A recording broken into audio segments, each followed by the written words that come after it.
आराध्या का घर छोड़ना, दादी की चाल का अंत या नई शुरुआत।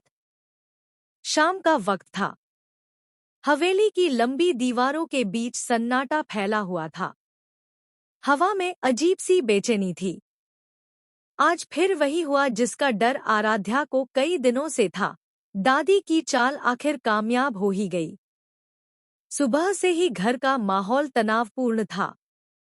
दादी ने पूरे परिवार के सामने आराध्या पर आरोप लगाया कि वह घर की इज्जत के खिलाफ काम कर रही है।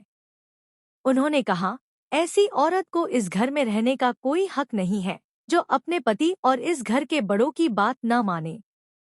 आराध्या की आंखों में आंसू थे, लेकिन उसने फिर भी अपनी बात रखने की कोशिश की। दादी, मैंने कुछ गलत नहीं किया, बस सच बोलने की कोशिश की थी। पर किसी ने सुना ही नहीं। सबसे बड़ा झटका तब लगा जब पार्थम, जिस पर उसने सबसे ज्यादा भरोसा किया था, वही चुप खड़ा रहा। आराध्या ने उसकी ओर देखा, उम्मीद से भरी नजरों से। पर पार्थम ने नजरें झुका ली।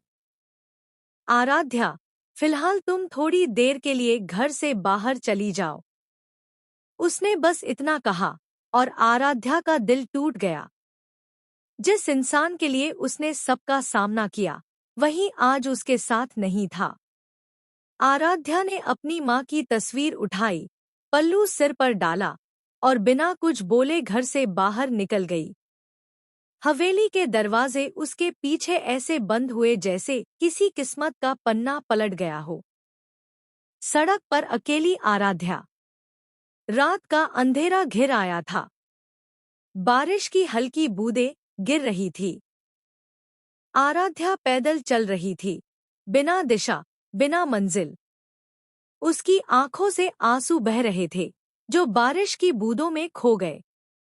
हर कदम के साथ उसका दिल कह रहा था, क्यों पार्थम, क्यों?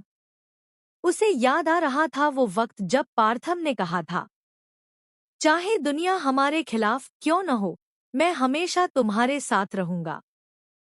और आज वही दुनिया जीत गई और वादा हार गया।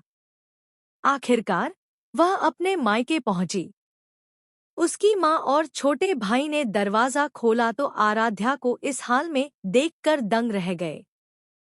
चेहरा फीका, आंखों में दर्द और कपड़े पूरी तरह भीगे हुए। क्या हुआ बेटी?